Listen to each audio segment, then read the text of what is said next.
নমস্কার বন্ধুরা, নিশ্চয়ই সকলে খুব ভালো আছেন। আজকে আমি একদম নতুন রকম একটা রেসিপি নিয়ে চলে এসেছি।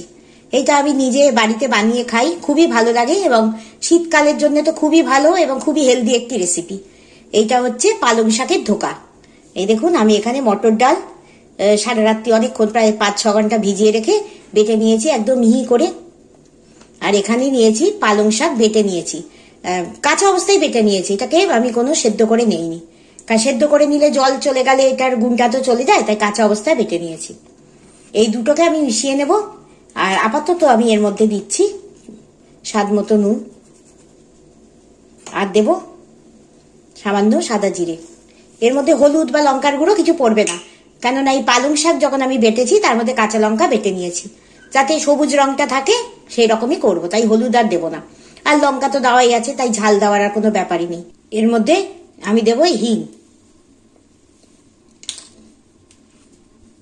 আর দেবো একদম অল্প চিনি। আমি তো চিনি খাই না, অনেকে স্কিপ করতেও পারেন, কিন্তু যেহেতু শাক রয়েছে তাই একটুখানি আমি চিনি দিতে হবে, একদম হাফ চামচিরও কম। তাহলে এই দুটোকে মিশিয়ে কেমন করে করছি আপনাদের দেখাবো। এখানে ডালটা আর পালং শাকটা ভালো করে মিশিয়ে নিয়ে ভালো করে ফেটিয়ে রেখেছি। একদম কড়াইতে অল্প তেল দিয়েছি। এবার এর মধ্যে এটা ঢেলে যেভাবে ধোকার পুর করে ঠিক সেভাবে আমি এখন এইটাকে পাক দেব। আমার চ্যানেলে ধোকার রেসিপি আছে, আপনারা ইচ্ছা হলে দেখে নিতে পারবেন। ধোকার পাক দেওয়া দেখুন একদম রেডি। আমি এটা থালায় ভালো করে তেল মাখিয়ে তার উপর এটাকে দিয়ে রেখেছি, একদম জমতে দিয়েছি। এটা যতক্ষণ না ঠান্ডা হবে, এটাকে এখন ধরবো না, ঠান্ডা হলে কেটে ভেজে তারপর কি করছি আপনাদের সাথে শেয়ার করব। আপনারা তো অনেক রকম ধোকাই খেয়েছেন, এইটা একদম নতুন একটা রেসিপি, আপনারা একবার ট্রাই করতে পারেন। আর আমার চ্যানেলে এমনিতেও কাতলা মাছের ধোকা, তারপরে বাঁধাকপির ধোকা এসব রয়েছে, আপনারা ইচ্ছা করলে সেই ভিডিওগুলো দেখতে পারেন। আমি দেখুন এখানে পিস পিস করে কেটে নিয়েছি। এবার এগুলোকে ভেজে নেব। ইচ্ছে হলে আপনারা এগুলো চায়ের সঙ্গে ভাজাও খেতে পারেন, আবার ডালনা করেও খেতে পারেন। আমি কয়েকটা ভাজাও রাখবো, আবার বাদ বাকিগুলো ডালনাও করব। কেমন করে রান্না করছি সবই আপনাদের সাথে শেয়ার করব। এখন আমি তেল গরম করে ফেলেছি, এবার আমি ধোকাগুলোকে ভেজে নেব।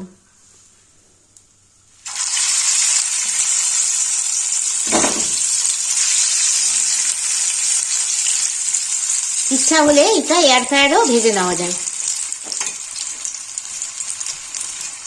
দেখুন কি সুন্দর সবুজ রং হয়েছে। এখন যেহেতু শীতকাল, খুবই পালং শাক উঠছে, আর সব টাটকা সবজি এখন। আর একই রকম সেই পালং শাকের ঘন্ট বা পালং শাকের তরকারি খেতে তো ভালো লাগে না, তাই অন্য অন্য রকম ভাবে বিভিন্ন রকম ভাবে করে খেলে একটু মুখের রুচিও ফেরে আর ভালোও লাগে। এরকম ভাবে বাড়িতে করে খাবেন, আশা করি আপনাদের ভালো লাগবে। এটাকে ভেজে নিয়ে আপনাদের দেখাচ্ছি। বাদ বাকি ধোকাগুলো আমি এয়ার ফ্রায়ারে ভেজে নেব। ধোকাগুলো আমি ভেজে নিয়েছি। এবার আমি এই ধোকার ঝোল রান্না করব, মানে ডাল না। তেল দেওয়া হয়ে গেছে, এবার এই তেলের মধ্যে দেব সাদা জিরে, আর দেব শুকনো লঙ্কা। আলুটা আমি একটু ভাপিয়ে রেখেছি, মানে একটুখানি অল্প একটু, মানে আধ সেদ্ধ মতো করে রেখেছি। আর টমেটো, লঙ্কা এসব নিয়েছি, এখানে আদা নিয়েছি। ফোড়নটা হয়ে গেছে, এবার আমি এর মধ্যে দিয়ে দেবো টমেটো কুচিগুলো।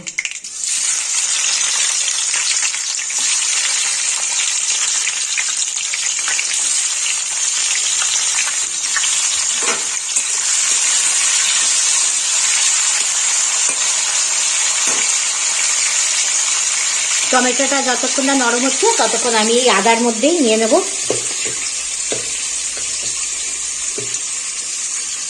হলুদ গুঁড়ো, লঙ্কার গুঁড়ো, ঝাল যে যেমন খাবেন সেরকম। যেহেতু ধোকাতে কাঁচা লঙ্কা দেওয়াই আছে তাই আমি অল্প দেবো, আর যেহেতু আমি চিনিটা দেবো না। আর দিয়ে দেবো জিরের গুঁড়ো।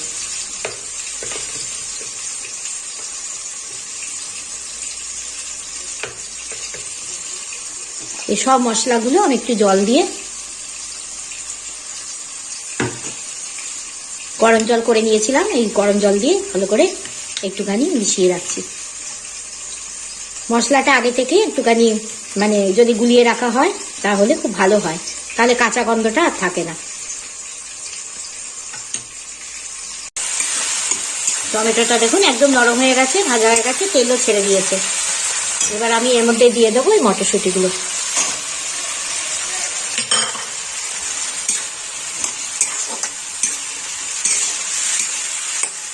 মটরশুঁটিটা একটু ভেজে নেব। এখন শীতকাল, এখন তো সবজি বিভিন্ন রকম ভেজ আইটেম খাওয়া যায়, রকম রকম বানিয়ে। একই রকম রান্না না করে প্রত্যেকটা জিনিসকে দিয়ে এক এক দিন এক এক রকম ভাবে রান্না করলে নতুন নতুন নিজেরা বানিয়ে বানিয়েও রান্না করা যায়, তাতে টেস্টও হয়।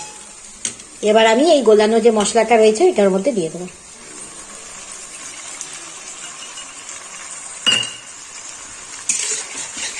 মশলাতে তো জল দেওয়াই আছে, তাই আর নতুন করে জল দেবো না। আস্তে আস্তে মশলাটা অল্প আছে সে ভাজা হবে, ভালো করে কষিয়ে নিই। মশলাটা দেখুন অনেকটা কষে গেছে। এবার আমি এর মধ্যে দেবো হিং। হিংটা অনেকে তেলে দেন, কিন্তু অনেক সময় তেতো হয়ে যায়, তাই জন্য আমি হিং সরাসরি তেলে দেই না, এই মশলার মধ্যেই দিয়ে একদম কষিয়ে নিই। এটা আরো খানিকক্ষণ কষবে, তারপরে কি করছি দেখাচ্ছি। একদম মশলা কষে গেছে, তেলও ছেড়ে দিয়েছে। এবার এর মধ্যে দিয়ে দেবো কাঁচা লঙ্কা আর এর অর্ধেকটা সেদ্ধ করা আলুগুলো।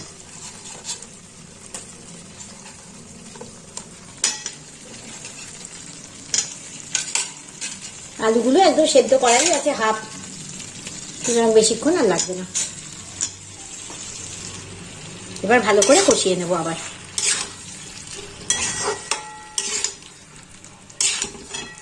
এর মধ্যে আমি খানিকটা নুন দিয়ে দেবো, এখন পরে যদি লাগে আবার দেখে দেবো।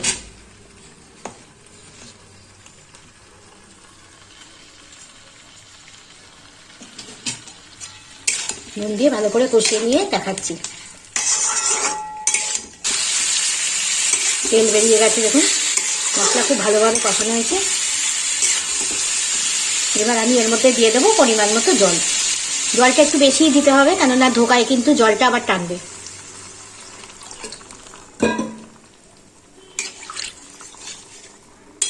যেহেতু হিং দিয়েছি এর মধ্যে আর ঘি দেবো না, যারা হিং দেবেন না তারা ঘি দিতে পারেন।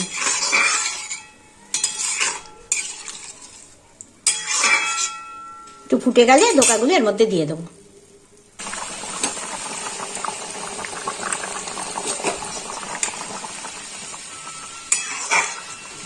ঝোল ফুটে গেছে, আর আলুগুলো তো সেদ্ধই, আলুগুলোকে আর কিছু করতে হবে না সেরকম।